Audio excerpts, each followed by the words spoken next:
جب سٹرس کا لفظ آتا ہے تو وہ یقیناً ہم اس کی ٹرانسلیشن جو کہ بنتی ہے وہ یہی ہے کہ اس کے اندر مالٹا، موسمی، گریپ فروٹ، فروٹر، کنو، یہ سب ورائٹیز ہیں. لیکن فارچونیٹلی اور انفارچونیٹلی پنجاب کے اندر جب سٹرس لگا تو اس کا مطلب فارمرز نے صرف کنو سمجھ کے لگایا، تو اتنا باغ کنو کا لگ گیا کہ اس کی سٹرس کی ٹرانسلیشن آٹومیٹکلی کنو میں کنورٹ ہو گئی.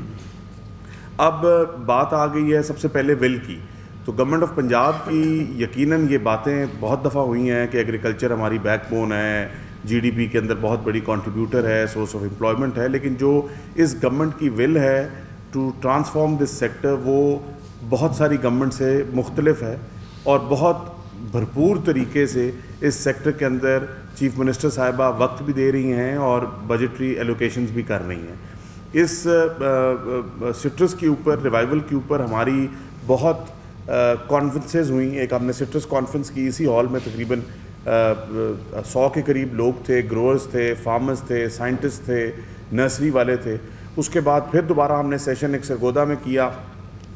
سٹرس ریسرچ جا کے وہاں پہ بھی فارمرز سے ہم ملے، اور اس کے بعد فیصل آباد ایگریکلچر یونیورسٹی جا کے اس کے اوپر ایک تیسرا سیشن کیا. اس کے بعد ایک پورے پنجاب کی پتوں کی، کیونکہ ایک ہیڈ کوارٹر جانا اور پہچانا جاتا ہے نرسریز کا، ان سب کو ادھر ہم نے بلایا یہ پچھلے ہفتے. ان کے ساتھ ایک بڑا سیر حاصل اور طویل ایک سیشن کیا، اور اس کے اندر یقیناً سٹرس ہماری ایک پرائرٹی ایریا تھا. انفارچونیٹلی ہمارا سٹرس اور cotton over the period of time ایک کنٹینیوس ڈکلائن کے اندر ہے. کاٹن کا جو ایریا تھا وہ پورے پنجاب بھر کے اندر کاٹن لگتی تھی، اور آج وہ ریسٹرکٹ ہو گئی ہے ساؤتھ پنجاب کے کسی ایک آدھی 2 ڈویژنوں کی حد تک. سٹرس اسی طرح ہمارا سارا ایریا، میں خود رنالا خود کا فارمر ہوں، ہمارے بچپن میں جو ہمارے باغات میں سٹرس کا فروٹ کا سائز تھا آج وہ شرنک ہو کے اس سے 50% نیچے آ گیا ہے. اور اس کی بنیادی وجہ میں یہ سمجھتا ہوں کہ جو پودے ہیں وہ پولیو زدہ ہیں، اور جب پولیو زدہ پودے آپ کسی جگہ پہ پلانٹ کریں گے تو اس کی جو آگے پروجنی ہوگی وہ اچھی اور بہتر نہیں ہوگی، وہ بھی پولیو زدہ ہوگی. جینز جینیٹکلی وہ پولیو ٹرانسفر ہوئی جا رہا ہے. کاٹن کے اندر ایک بہت بڑی بات آتی ہے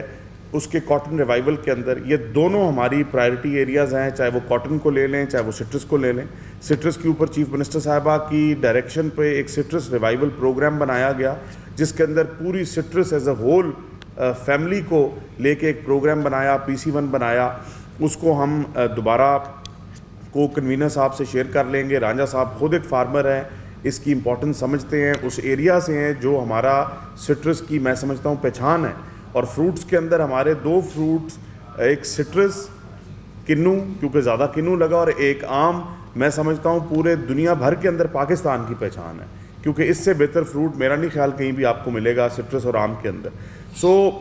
جب تک بات ہم کریں کاٹن کی، تو کاٹن کے اندر پہلی بار ایک اتنا بڑا سٹیپ ایگریکلچر ڈپارٹمنٹ نے اٹھایا، اور اس کی بنیادی طور پہ وجہ ہے جو چیف منسٹر کی ول ہے، جو چیف منسٹر کی بیکنگ ہے، جو چیف منسٹر کی انکنڈیشنل سپورٹ ہے فار دس ڈپارٹمنٹ. اس کی وجہ سے کہ ہم نے پہلی دفعہ ایک لیٹر نکالا جس کے اوپر ہمیں بہت زیادہ کرٹیسائز کیا گیا، بہت زیادہ ہمارے اوپر بیک لیش ہوا کہ ہم نے ارلی سوئنگ جو رائس کی پیڈی ہے اس کو باقاعدہ طور پہ ڈسکریج کیا، ایک باقاعدہ نوٹیفیکیشن نکال کر. ہم نے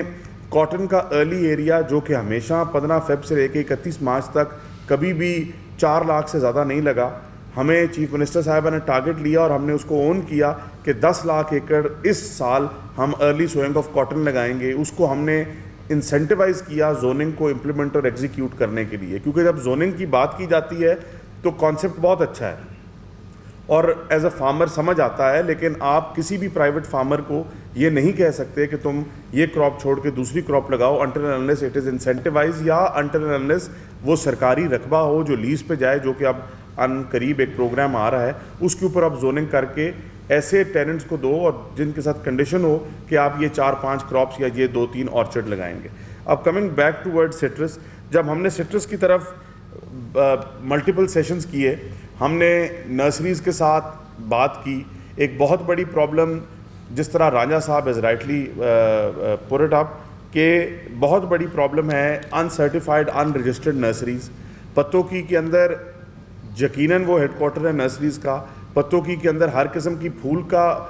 پودا بھی مل رہا ہے اور ہر قسم فروٹ کا پودا بھی مل رہا ہے، اور اس کا کوئی پیچھے سے ٹریسیبلٹی نہیں ہے, اس کا کوئی پتہ نہیں ہے کہ وہ کون سے باغات سے آیا ہے جہاں پہ آلریڈی ڈیزیز پینیٹریٹ کس حد تک کر چکی ہے.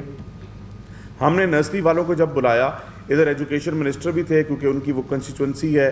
چوئی جاوید صاحب تھے, پورے نرسریز کے مالکان تھے, ان کی ایسوسیشنز تھیں, ان کے ساتھ ہم نے بات کی کہ ہم آپ کو سپورٹ کرنا چاہتے ہیں, at the same time fruit trees کے اندر بالخصوص سٹرس کو لے کے ہم آپ کو سرٹیفائی اور رجسٹر کرنا چاہتے ہیں. سٹرس کا over the period of decline اس کی بہت ساری وجہ ہیں, جس کے اندر میں نے آپ کو بتایا کہ پولیو, پھر فارم مینجمنٹ ایک بہت بڑا ایشو ہے. رانجھا صاحب نے جس طرح کہا فلڈ اریگیشن, آج ہماری انفارچونیٹلی زراعت کے اندر فلڈ اریگیشن کی پریکٹسز آج تک ہم استعمال کر رہے ہیں, اس چیز کو سوچے سمجھے بغیر کہ کل کو جا کے واٹر کنسٹرینٹ ہو سکتا ہے ہماری زراعت کے لیے, ہماری فوڈ سیکیورٹی کے لیے. اس کے ساتھ ساتھ پروننگ کا کوئی آئیڈیا نہیں ہے. میں ٹیوانا صاحب نے پیچ کی بات کی تو میں خود گیا سوات, اور سوات جا کے میں نے خود جا کے میں نے آڑو کا باغ لگایا ہوا ہے, تو میں جب سوات گیا میں نے جا کے خود وہاں سے ٹیوانا صاحب پنیری لے کر آیا. ان سے میں نے سوات والوں کو بلایا, جب ٹائم آیا جنوری کا پروننگ کا, تو انہوں نے مجھے بتایا, میں نے وہ پروننگ کر لی تو وہ لوگ میرے فارم کے رک گئے. انہوں نے کہا جی تُسی تو سارے باغ دا رگڑا کاٹ دیتا, اے تُسی کی کر دیتا. اب لوگوں کو ادھر سینس ہی نہیں ہے کہ پروننگ ہے کیا, لوگوں کو آئیڈیا ہی نہیں ہے یہاں پروننگ ہے کیا. سو یقیناً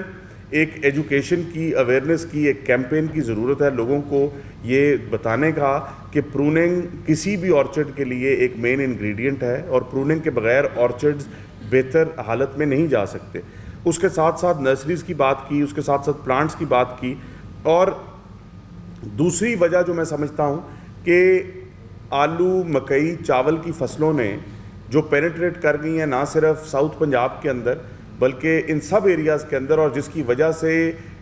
بہت زیادہ لینڈ رینٹس بڑھ گئے ہیں. لوگوں نے اپنے آرچرڈ ٹریز کاٹنے شروع کر دیے ہیں, کنوں کے مختلف باغات, اور وہ ٹھیکوں کی طرف چلے گئے ہیں. جب وہ دیکھتے ہیں کہ ہمیں ایک باغ ہے جس کی پروننگ کرنی پڑتی ہے, جس کو زہریں ڈالنی پڑتی ہیں, جس کو کھادیں ڈالنی پڑتی ہے, جس کی واہ کرنی پڑتی ہے, and at the same time ایک زمین آپ کو ٹھیکہ اس سے زیادہ مل رہا ہے, یہ بھی ایک بہت بڑی وجہ ہے. لیکن ہیونگ سیڈ آل دس, اور جو ہماری ادھر بڑی اچھی گفتگو ہوئی, کنوں ہمارا یقیناً پرائرٹی ایریا ہے, اور جو اس کا انفارچونیٹلی جس طریقے سے یہ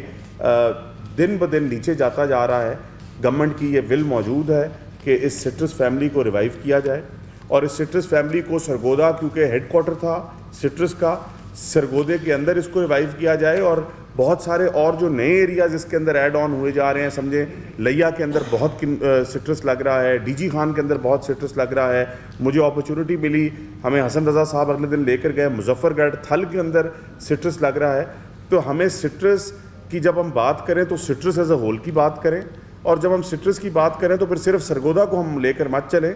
Sargodha of course is our main area for citrus, but at the same time ہمیں نئے ایریاز کو بھی انڈر کنسیڈریشن رکھنا چاہیے. میں سیکرٹری ایگریکلچر سے یہ ریکویسٹ کروں گا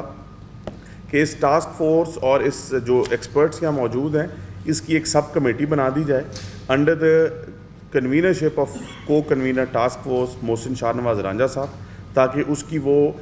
مسلسل میٹنگز کرتے رہ جائیں. جو ہمارا PC1 فار سٹرس ریوائیول ہے وہ بھی باقاعدہ طور پہ ڈاکیومنٹ جو ہے وہ بھی PDWP, میرا نہیں خیال اس کی ہوئی ہے, ابھی نہیں ہوئی, تو اس کی ڈاکیومنٹ کی اس کو شیئر کیا جائے رانجھا صاحب کے ساتھ اور سٹرس ایکسپرٹس اور اس ٹاسک فورس کے ممبر کے ساتھ,